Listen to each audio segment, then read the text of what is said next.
sampai di rumah, padahal ini udah sungsang sumbel, ibarat kata orang Betawi bilang. Kepala dibuat kaki, kaki buat kepala, gue ngebelain di rumah tangga, tapi masih salah juga.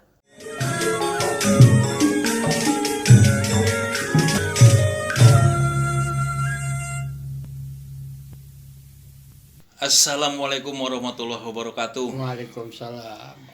Kali ini saya mau nemenin Bang Haji Yoyo, bukan Haji Yoyo nemenin saya nih. Mau cerita dulu katanya zaman dulu nih Bang Haji, sore-sore kan suka pada ngobrol tuh. Nah kadang-kadang katanya orang tua suka pada cerita, cerita-cerita yang beda sama jahit gitu sih bulu kayat ya. Kira-kira sekarang nih Bang Haji mau cerita apaan nih? Abang None Cangcingnya Babe, sebelum lanjut nonton video ini, jangan lupa like, share, klik lonceng notifikasi, komen, dan subscribe channel Lembaga Kebudayaan Betawi. Belum kan biasanya ada kopi, ada singkong, ada ini, nah kan belum datang nih. Daripada belum datang, itu dulu deh. Baik, Bang Ismail, Bang Goes, Bang Maeng, banyak banget dia namanya banyak banget panggil. Tapi Bang ini kali ini dia pakai Goes. Baik, Cangcingnya Babe ya Bang None. Ketika kita bicara masalah cerita masyarakat tempo dulu, tentunya masyarakat yang dulu itu belum begitu banyak yang bertempat tinggal di Jakarta, di Betawi, sehingga masyarakat itu masih bertingkat secara kelompok-kelompok. Kemudian guyupnya, kalau kata orang guyupnya Guyup apa kerukunannya, persatuannya itu melebihi dari yang sekarang. Sekarang udah banyak tapi kurang guyup, karena masing-masing punya cara, masing-masing punya keinginan. Kalau dulu itu ada satu keinginan yang menjadi satu. Misalnya sekarang ada satu orang tua yang di situ di Segenin, satu kelompok. Dia di rumahnya dulu tuh ada lapangan bola depannya. Lapangan bola. Banyak pun kelapa. Jadi tuh anak-anak suka lari sono, lari sini, kemana gitu ya. Nah, kisahnya orang tua itu suka mengamati anak-anak, bagaimana tata cara kehidupannya dia, tata kesopanannya dia, bagaimana dia sama orang tua, itu yang diperhatiin. Adab itu. Adabnya, jadi beradab. Ya kan? Jadi beradab inilah yang sebenarnya diciptakan orang tua-tua kita di dalam melihat anak itu harus berhidup secara berakhlak. Nah, kalau yang di sekarang disebutnya etika gitu ini. Etika itu kan bahasa kerennya. Ya, sebenarnya etika itu bagian dari akhlak. Sebab kalau bicara akhlak itu lahir batin. Ya, jasad dan ruhnya. Kalau etika cuma jasadnya doang, nggak masuk ke dalam. Gitu. Nah, sekarang kalau bicara masalah itu, ketika dia berkumpul di situ adalah orang tua punya keinginan membuat satu kelompok pemain sepak bola. Nah, di situ dulu kecil-kecil tuh anak-anak udah pada bisa main bola di lapangan itu. Karena apa? Emang itu doang untuk mempersatukan orang itu, untuk menyatukan satu disiplin dengan cara berkumpul membuat satu kegiatan yang namanya sepak bola. Fasilitas lapangan masih banyak nah, gitu ya. Karena mereka itu juga cukup nggak begitu anaknya itu juga anak-anak remaja. Jadi artinya ketika dia ajak untuk membuat satu kegiatan pasti dia mau. Sehingga kalau udah selesai dia main bola itu, ini orang tua ini berkumpul di situ, satu orang pemimpin orang tua di situ untuk mengadak bercerita. Berkumpul mereka sama-sama, dia akan bercerita tentang apa? Tentang janganlah kita menjadi nasib sial kuda. Itu artinya judulnya apa? Judulnya orang tua bilang janganlah kita bernasib sial kuda. Bagaimana kuda? Nah, inilah diceritain pada gimana saat tuh? sekarang. Kok bisa ada jangan sampai sial kuda gitu?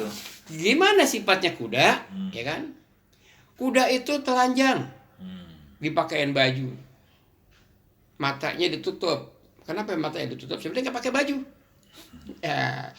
Kedua, supaya jangan nengok sana nengok sini. Nah, makanya kacamata kuda begini ya. Makanya kalau orang dulu bilang, makanya kalau jalan jangan pakai kacamata kuda, karena kalau kuda jalan lempeng aja kayak. Makanya dia pakein pasi-pasi kayu di depannya supaya jalannya lempeng. Itulah kesifatan manusia, harus jalannya lurus. Gitu. Jadi dari sisi binatang itu pun udah memberikan satu pengertian tentang disiplin. Gitu ya. Jadi kuda itu udah dibuat seperti itu. Udah ditata bahwa kuda tuh jalannya harus lurus dan matanya pakai kacamata, ya kan? Kemudian apa yang diperbuat oleh kuda, digunakan apa tuh kuda? untuk mengangkut atau untuk ditunggangin, buat buat narik delman, narik gerobak dan sebagainya, ya kan? Sekarang lagi keren buat kavaleri lagi, lebih hebat lagi. Ini udah zaman kagak normal. gitu, Ini kan kita cerita zaman normal nih. Ini yang sekarang udah zaman kagak normal. Orang tua dulu bilangnya zaman dulu tuh itu waktu zaman normal. Jadi sekarang ini zaman kagak normal. Nah, gitu. Inilah peristiwa zaman kagak normal seperti ini sekarang kita lakukan. Bagaimana nasib si kuda? Bagaimana nasib kuda? Ketika kuda itu dibuat narik gerobak, dia jalannya pelan. Kalau jalannya pelan, si kusir kuda ini pengennya kencang. Dipukul nggak? Dipukul. Cepret. Supaya larinya kencang. Lari dia kencang, pelan lagi, dipukul, cepret. Lagi. Marah-marah lagi. Si kusirnya. Lu kuda males lu. Udah dikasih makan, udah dipakai sepatu, kan pakai sepatu dia. Nah, ya kan kuda mana pakai sepatu, jangan dikira pakai sepatu, emang orangnya pakai sepatu. Udah dia pakai sepatu besi lagi, mahal, ya kan gitu. Cuman dia kagak apa-apa, dia licin. Udah gitu dia jalan ke tempat yang rada ubin, kan tepleset tuh licin. Diomelin lagi itu kuda.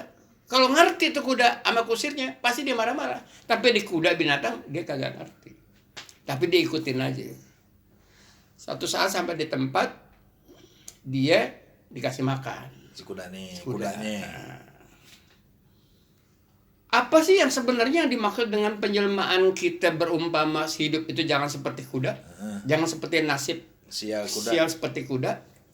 Ada kita, perkumpulan orang-orang ataupun nasib orang pekerja ataupun nasib kita di rumah, masing-masing rumah tangga atau masing-masing orang punya anak, tiap anak tuh beda-beda, juga masing-masing di kantor, ada satu orang yang nasibnya kayak sial kuda. Udah capek dipecutin gitu kan, kira-kira gitu kali ya. Kalau jalan nggak boleh nengok kiri kanan. Jangan keterangan pribadi ya. Jadi ini ada satu rumah tangga, Bang Wes.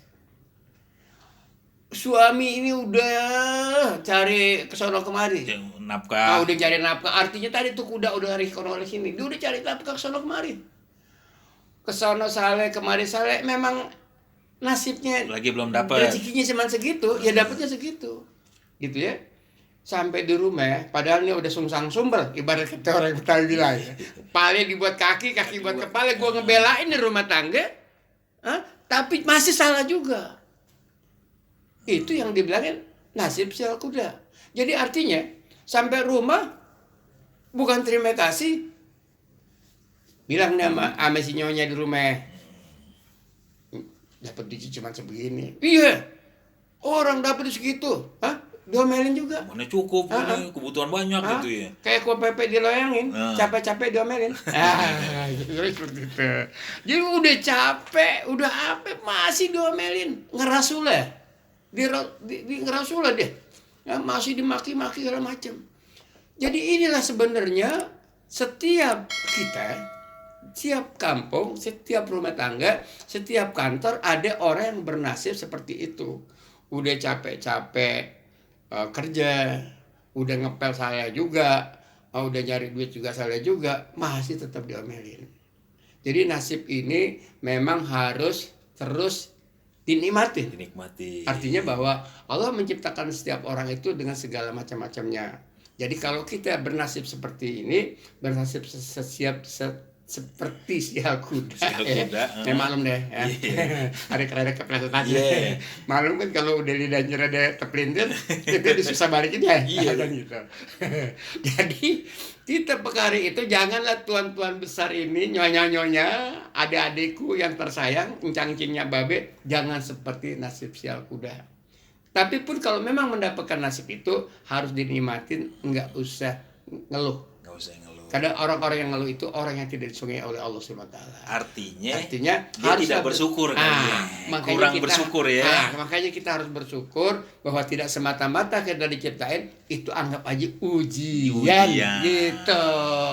Itulah kira-kira begitu udah kelar ada cerita tuh. Tuh anak-anak udah disuruh pada mandi deh. Ini ceritanya biasanya menjelang maghrib. Menjelang habis main bola setengah 5 dia ngobrolan sedikit.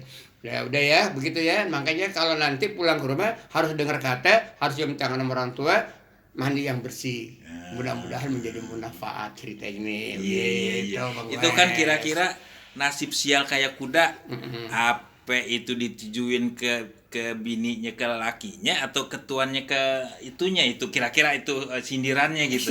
Bukan sindiran sih sebenarnya, ada nasib-nasib seperti itu yang jatuh sama siapa aja. Oh. Misalnya sekarang Bang Goes udah kesana kemarin nih dari kantor disuruh. Wes, coba tolongin cari ini barang. Hah? Harus dapat. Udah sungsang-sumbal nyari kemana-mana nih. Kagak dapat juga. Udah dapat tapi dikit. Oh, dapat. Iya. Dapat tapi dikit. Pak dapat. Wah, ngomel. Itu yang namanya nasib sial kuda. Iya. Kue pepe diloyangin, capek-capek diomelin. Kan main. Tuh salah satu cerita. Ternyata cerita-cerita gitu banyak maknanya, ya. Mudah-mudahan cerita ini ada manfaatnya, dan lain kali kita akan cerita yang lain lagi, ya.